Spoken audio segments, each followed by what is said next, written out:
Bonjour à tous, j'espère que vous allez bien. Bienvenue dans cette petite vidéo desquelles on va faire un petit retour sur les films de l'année de manière positive. Vous voyez, je tourne autour du pot. Pourquoi? Parce que j'ai pas envie de dire top. J'ai pas envie de dire que c'est un top. Parce que les tops, vous savez, c'est pas un truc que j'apprécie en tant que tel, j'en ai déjà fait plein, mais disons qu'on va plutôt mettre des films qui m'ont plu. Voilà, on va dire que ce sont des films qui m'ont laissé un petit truc spécialement positif. Voilà, on va le dire ça comme ça, d'accord? Évidemment, on prend les mêmes pincettes que chaque année qui ne servent à rien parce qu'il y en a, ils sont trop cons pour les comprendre. C'est-à-dire qu'évidemment, c'est personnel, hein. C'est-à-dire que j'ai des trucs dégueulasses là sur moi. Je disais donc que c'est personnel, que ça dépend des films qu'on a vus, de ceux qu'on n'a pas vus. D'ailleurs, je profite pour dire que c'était encore une année difficile pour voir certains films ou certains trucs qui n'étaient pas bien distribués. Même dans le domaine du blockbuster, même si un blockbuster étranger, j'ai pas pu voir Godzilla Minus One et ça me fait oui, voilà. Voilà, tout simplement. Donc ça dépend de ce qu'on a eu le temps de voir, parce qu'on a aussi d'autres choses à faire dans la vie que de voir des films. Je sais, ça surprend certains, mais on a d'autres trucs dans la vie. Donc voilà, tout ça, tout ça. Donc s'il y en a qui ont besoin de prouver qu'ils sont idiots, vous pouvez le faire dans les commentaires, comme ça on vous bloque. Et puis si vous êtes même idiot, mais que vous n'avez pas de courage, vous mettez juste des dislikes, on le sait, vous en faites pas. Vous en faites pas. Comme disait mon prof de karaté, il y en a qui ont absolument besoin de prouver qu'ils sont idiots. Voilà, comme ça vous êtes pas. Mais on a oublié de dire un truc. Cette vidéo, évidemment, elle va sortir le 24 décembre. Pourquoi? Parce que je la tourne le 24 décembre. Je vous ai fait voter. Donc, évidemment, joyeux Noël, bonne fête de fin d'année, hein. Il y a encore d'autres vidéos qui arriveront, en tout cas une, normalement entre le 25 et le 26, hein, sur le nouveau film de Michael Mann, Ferrari, qui donc ne peut pas être non-stop, hein, vous imaginez bien. Mais bon, si on doit attendre la toute fin de l'année, on ne les fait pas, les vidéos. Donc merci à tous d'être avec moi pour cette petite vidéo qui va sortir là, et puis j'espère que ça va, comment dire ça, provoquer de l'envie de voir certains films, l'envie de se rappeler certains films, aussi peut-être tout simplement l'envie de partager sur certains films, évidemment, donnez votre top dans les commentaires pour que là aussi on partage, etc., etc. D'accord? Donc, oubliez pas tout l'aspect positif qu'il peut y avoir là-dedans, c'est mieux que l'aspect négatif, d'accord? Hein? Alors, j'ai ma liste sous les yeux là, c'est pour ça que je suis un peu éclairé comme ça, et c'est parti. On commence par le premier film, qui est un film japonais, un film d'animation japonais, The First Slam Dunk, réalisé par l'auteur du manga, j'allais dire du comics, du manga d'origine, donc Inoue, hein, c'est Takehiko, ouais, j'ai hésité entre Takehiko Inoue, celui qui a entre autres fait Vagabond, hein, l'histoire de Musashi, hein, que j'aime bien. Alors, comme je vous avais dit dans la vidéo que j'ai fait sur ce film, c'est un film tiré de l'animation japonaise, du manga, enfin tout ça on connaît, quoi, je veux dire. Euh, le déroulement de l'histoire, le déroulement du match, tout ça, c'est très très très animation japonaise, c'est pas très original.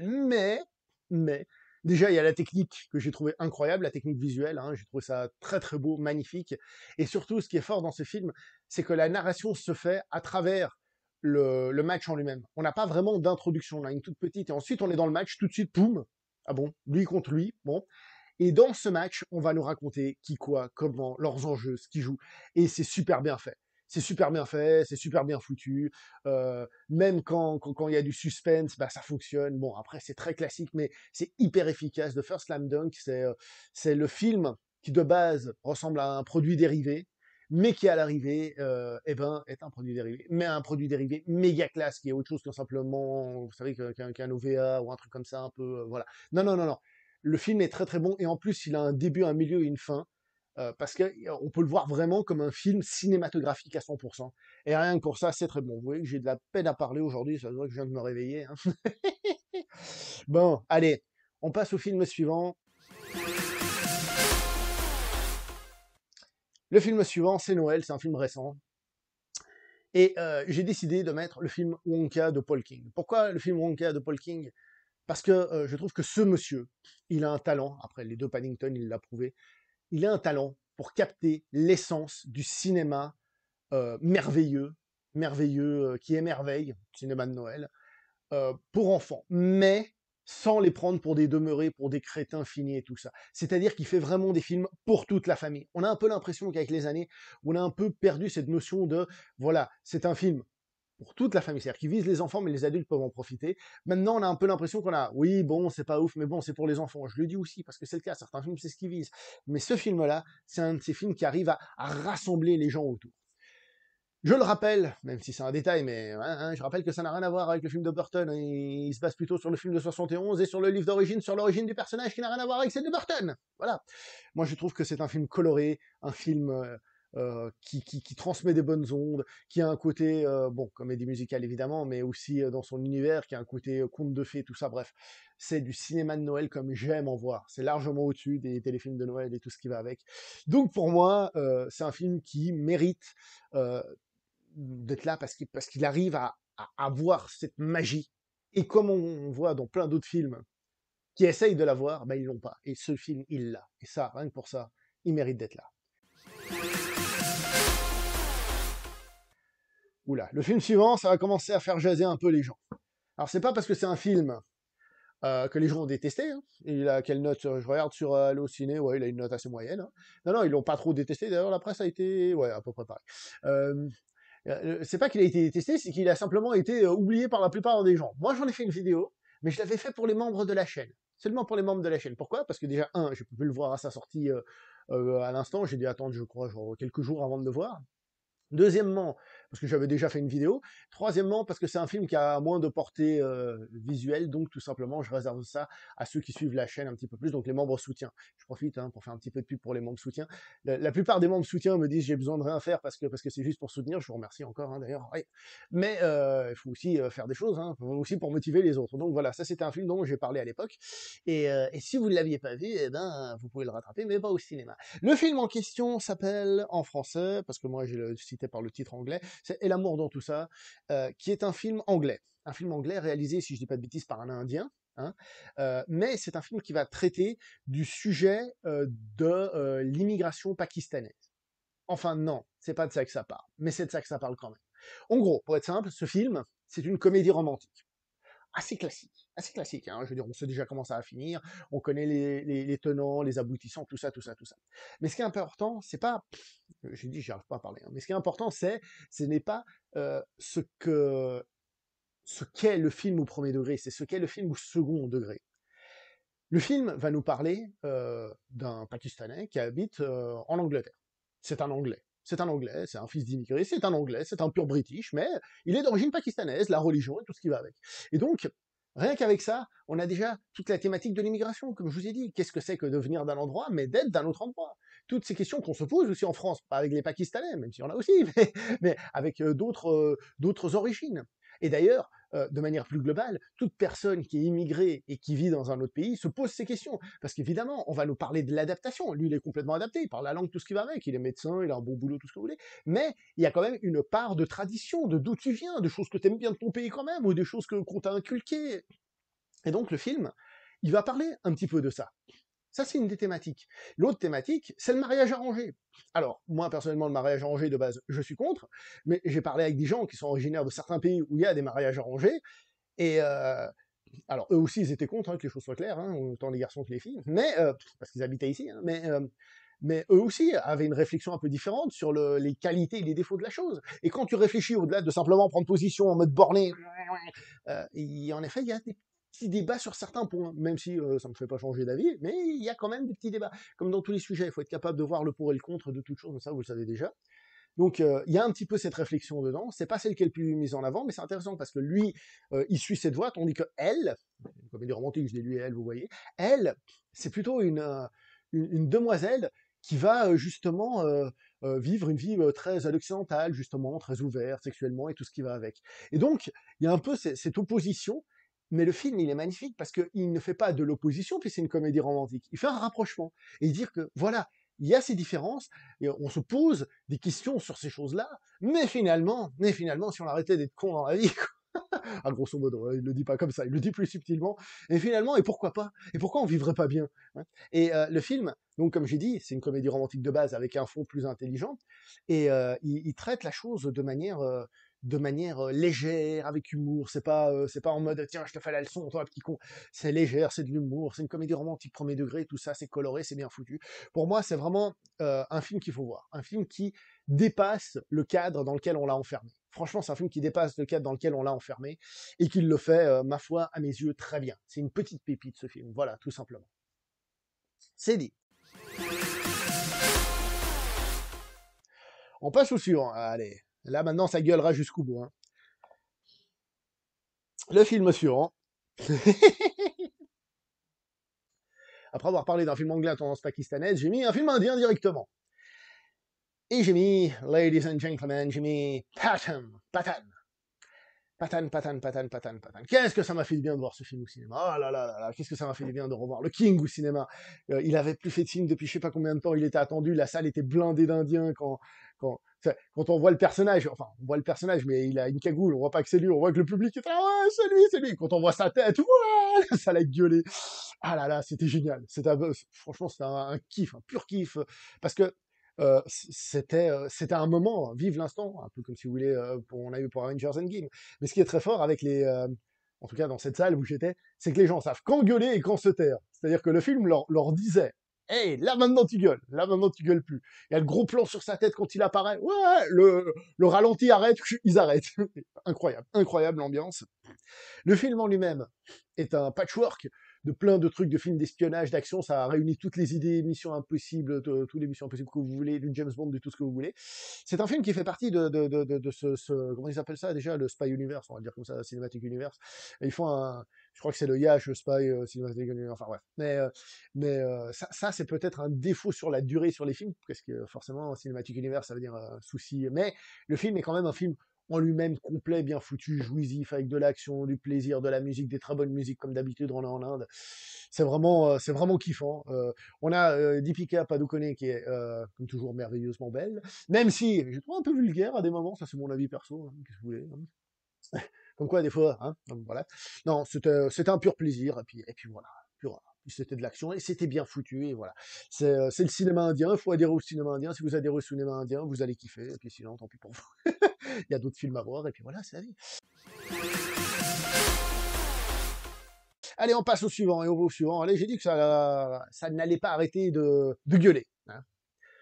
Le suivant, ladies and gentlemen, que je mets, c'est Ladies and Gentlemen, Ladies and Gentlemen, c'est John Wick 4. John Wick 4, parce que John Wick 4, c'est ce qu'on aime dans le cinéma d'action. Là, il y en a qui sont là, non, c'est pas vrai.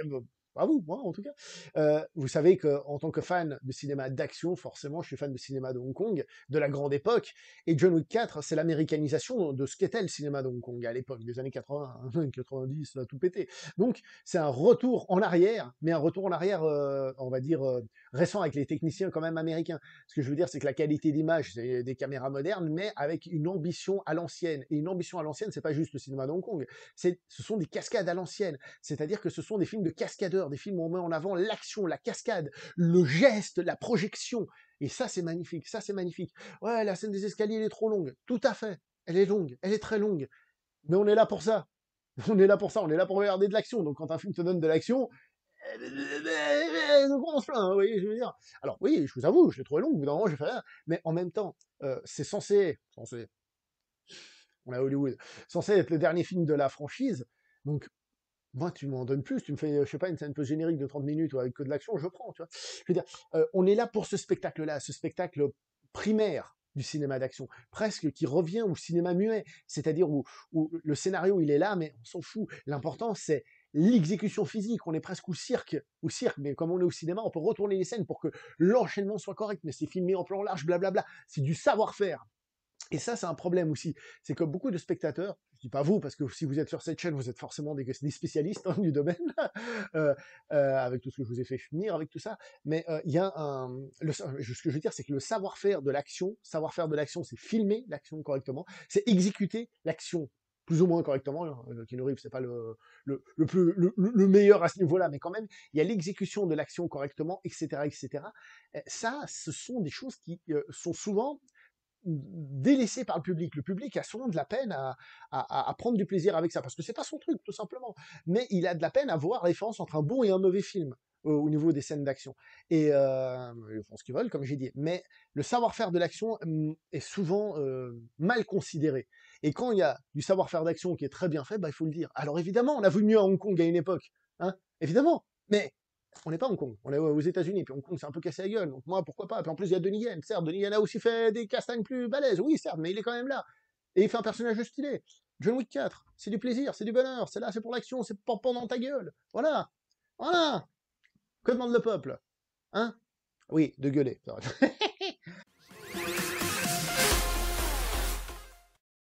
Alors là, ça va encore gueuler. Ça va encore gueuler, mais non pas tant pour le fait que le film soit pas très connu contrairement aux autres, mais plutôt parce qu'il est assez connu pour se faire dézinguer. Mais moi, j'ai trouvé ça très bon.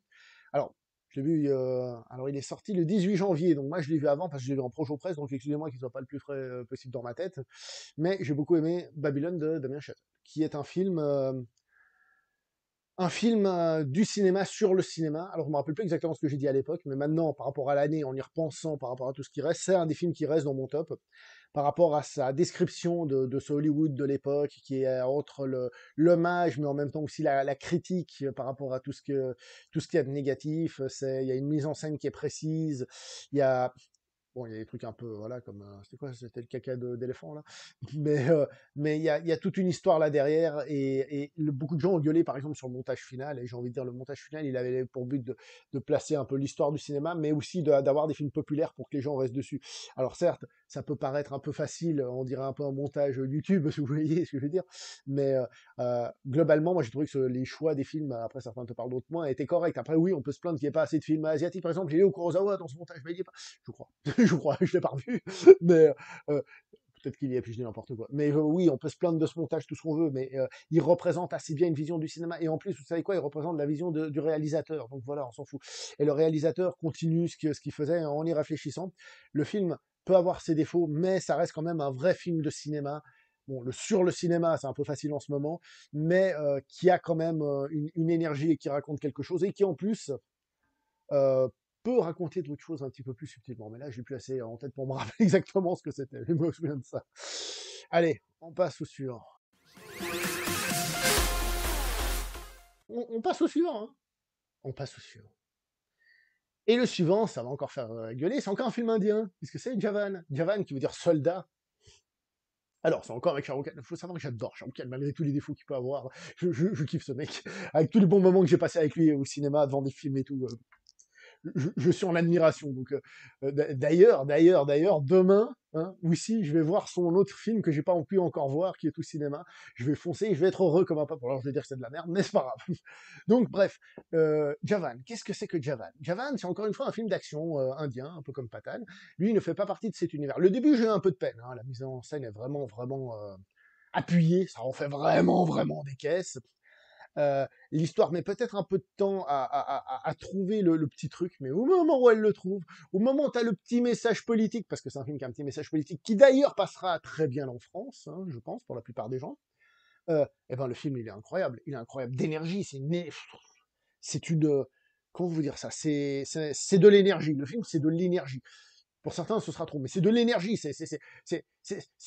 vous vous souvenez, la fin de 2001 Odyssée de l'espace, le vaisseau il part à toute vitesse, et le mec il est là, et puis il voit des trucs, bah vous êtes pareil devant le film, vous êtes là, ouais, ça vous donne envie de le voir, je suis sûr que vous voulez être non, mais je veux dire, c'est de l'énergie à l'état pur, comment dire ça, c'est indien, c'est-à-dire que c'est premier degré, ce que le cinéma américain arrive pas trop à faire. D'ailleurs, John Wick le fait. Mais encore, même avec l'histoire, il n'ose pas trop. C'est premier degré, ça fonce tête baissée, ça y va, ça y croit, ça envoie du spectacle, ça envoie du divertissement, ça envoie de la musique, ça envoie Waouh.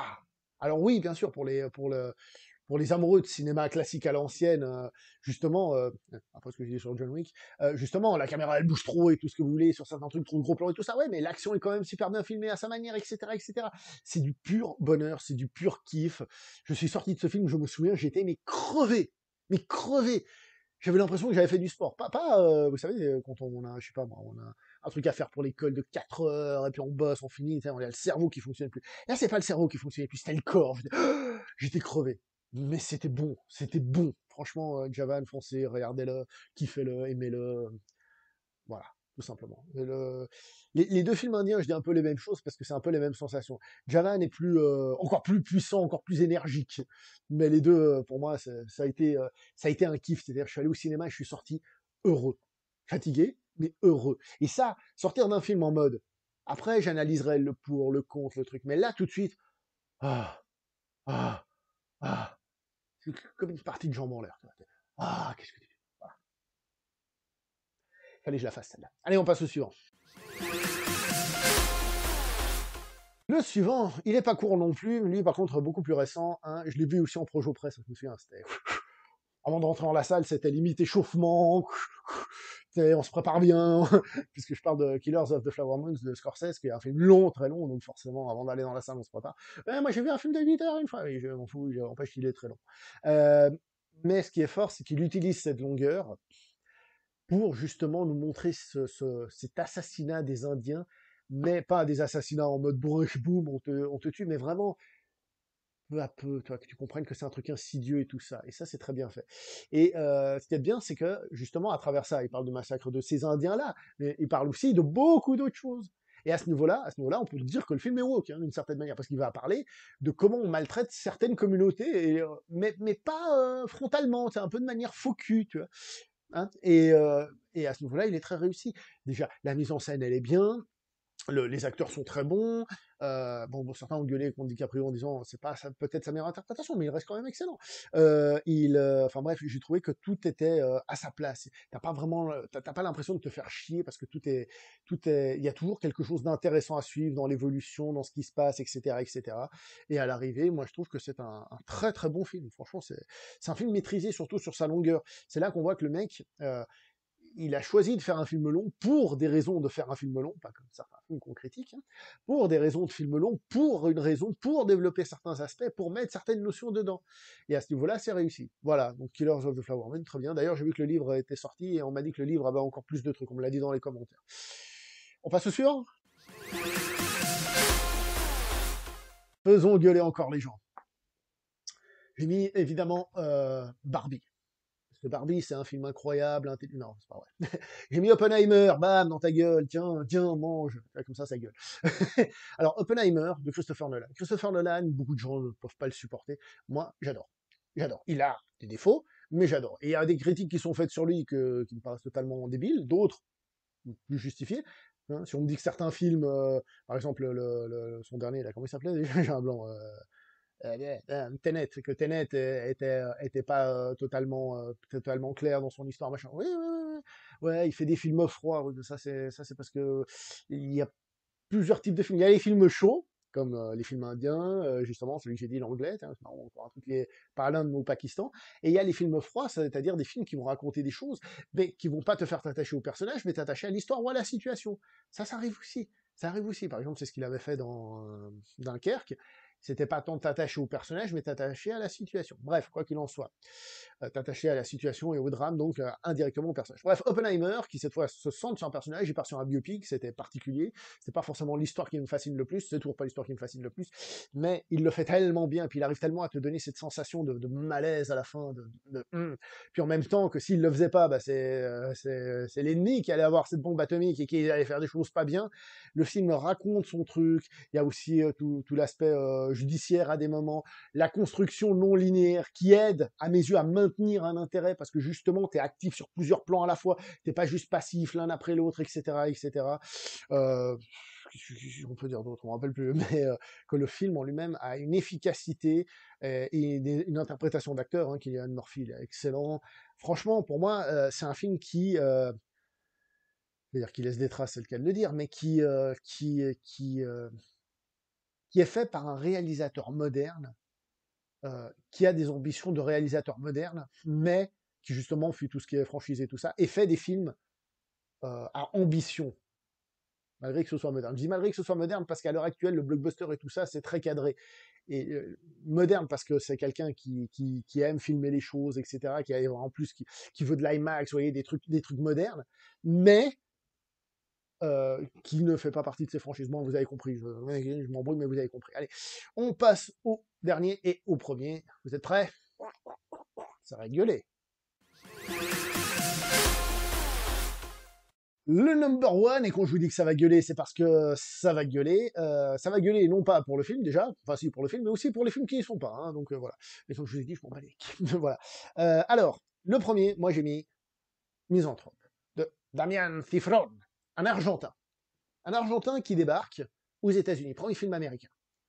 Le mec, il avait fait, comment il s'appelait, Les Nouveaux Sauvages, un film à sketch, qui déjà se moquait de la société, mais là il arrive aux États-Unis. Et il fait un thriller comme on n'en voit plus trop de nos jours. C'est des thrillers qu'on avait plutôt dans les années, allez, je sais pas, 80, 90, hein, les post-Seven et tout ça, si on veut.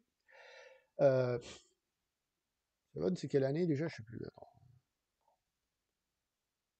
Ouais, 90, oui, donc ouais, c'est plutôt 90, c'est ce que je disais. Mais bon, bref. L'habitude de dire 80, 90 comme un bloc. Donc, non, comme je disais, donc un film qui évoque tout ça. Et le film commence avec une mise en scène très américaine, tu vois. C'est vraiment, on est là dans le gros film pour que les gens soient contents. La mise en scène, elle en met assez plein la vue et tout. Et on a ce meurtre et tout ça. Et en fait, le film, peu à peu, il va se transformer.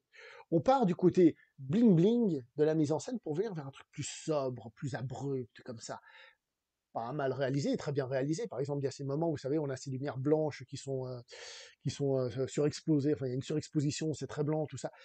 Et en fait, on quitte justement l'aspect magnifique pour aller vers un truc un peu plus lugubre, comme ça. Et en fait, ce qu'on est en train de faire, enfin, ce que le réalisateur fait à ce moment-là, c'est justement, d'une certaine manière, nous montrer l'image, je sais pas moi, t'arrives à New York, oh, les gratte-ciel, machin, et après, tu vois les détails. Quand vous faites du tourisme quelque part, souvent magnifique, quand on y vit, on commence à y voir les défauts. C'est un peu ça, c'est genre, on arrive dans le lugubre, dans le sombre, comme ça, pas net. Et ça, c'est très bien fait. L'actrice principale, donc, comment elle s'appelle? Shailene Woodley, qui était dans la saga pour ados, là, Divergente, qui produit ce film. Et ben là, moi, perso, elle prouve que c'est une très bonne actrice. Hein. D'ailleurs, elle est dans Ferrari, j'ai hâte de voir ça. Hein. Donc, elle prouve qu'elle est très très bien. Et on a Ben Mendelsohn qui ne fait pas un méchant. Hein, lui aussi, il sort un peu, comme j'ai dit hein, tout à l'heure pour d'autres films, il sort du cadre de ce qu'on lui a foutu, et il prouve que c'est un sacré, très bon acteur. Vous voyez, j'ai pas dit le mot qu'il fallait pas. Dans un autre rôle, et il le fait vachement bien. Et le film, qu'est-ce que le film? C'est une enquête pour trouver un tueur? Non, non, c'est pas une enquête pour tuer un tueur. Pour tuer un tueur, pour trouver un tueur. To catch a killer, comme il s'appelle en VO. Pour tuer un tueur. Euh, c'est un film qui est en fait un portrait, une psychanalyse de l'Amérique. Et peut-être que le réalisateur est étranger, etc., peut-être que ça est une psychanalyse d'autre chose. Mais en tout cas, c'est une psychanalyse de l'Amérique. Et ça, c'est fort. Ça, c'est très fort. Je vous donne un exemple, mais qui est très avancé dans le film. C'est pas, enfin, pour moi, c'est pas du spoiler. Quand on trouve le tueur, je vous dis pas qui c'est, on découvre que c'est un tueur qui n'a pas une apparence de tueur. Voilà. C'est assez classique, on l'a déjà vu, mais il n'a pas une apparence de tueur. Ce qu'on est en train de dire là, c'est que justement, le début du film, en mode méga hollywoodien, tout ça, ben, on n'est pas là-dedans. On n'est pas là-dedans. On n'est pas là-dedans. Et à un moment donné, il y a ce personnage-là, il est entouré de flics, on va le dire comme ça, et il y a les gyrophares de la police qui viennent sur sa gueule. Il a une gueule qui n'est pas celle d'un tueur, mais les gyrophares, à coups de flash, comme ça, de couleur, ça fait des ombres, et cette ombre est celle d'un monstre. Donc ça n'est pas l'apparence, mais il y a le monstre derrière. Et ce qui est encore plus fort dans cette scène, c'est que les gyrophares sont bleus et rouges, les couleurs de l'Amérique, entre autres. Donc, que l'Amérique, de par sa situation, de par son univers, sa vie, sa manière d'être, crée les monstres. Qui est le monstre dans le film? C'est ce gars-là. Ce gars-là qui est un nobody. Ce gars-là qui est toi. Ce gars-là qui est moi. Ce gars-là qui est tout le monde. Et c'est pour ça que je trouve ce film incroyable. Incroyable. En plus de la réalisation qui est bien foutue, maîtrisée, de son histoire qui est intéressante, qui mène le truc. Au début, ils n'arrivent pas à l'attraper, on peut penser un petit peu à un Zodiac, un peu d'une certaine manière. Mais le but du film est de nous raconter autre chose, et il le raconte par l'image, par ce qu'on voit, etc., etc. Je trouve que c'est un film incroyable. Et en plus, il fait moins de 2 heures. Que demande le peuple? Ouh, bon, ça a été difficile, hein, je vous cache pas tant de faire le top, bien que oui, hein, comme vous savez, moi, demain, je vous change l'ordre, je dis non, finalement, celui-là, non, mais celui-là, attends, j'ai oublié de mettre ce film, voilà. Mais difficile pour vous les expliquer, parce que certains films, je les ai vus il y a longtemps, et comme vous voyez, je galère pour parler. Donc je vous demande pardon pour ça, désolé. Vous méritiez mieux, et vous m'avez vu, moi, je suis désolé. Mais en tout cas, merci d'être là, merci d'être abonné toujours, merci de regarder les vidéos, merci les likes, tout ça, ça vous le savez. Les partages qui sont très importants. Je me permets, je suis désolé, mais c'est important. Si on veut que les gens voient des choses, de nouvelles personnes découvrent. Hein. Je vous le dis, par A plus B. Parce que je fais le test. euh, what else? Oui, oui. Et puis, évidemment, je vous souhaite encore une fois de très belles fêtes. Hein. Je pense que je ferai le flop pour le 31. Comme ça, vous aurez tout, si vous êtes d'accord. Ben voilà, merci d'être là et on continue l'aventure. vers de nouveaux horizons. Vous voyez, quand je dis j'arrive pas aujourd'hui, non, mais merde, allez, j'enlève la casquette, on s'en fout de la coupe, de toute façon, vous êtes au courant, voilà, on se voit, non, c'est horrible, c'est dégueulasse, my god, il faut que j'y aille. Bon, bref, on se voit prochainement, je l'ai lancé trop loin vers de nouveaux horizons, hein, portez-vous bien, ciao tout le monde, hein.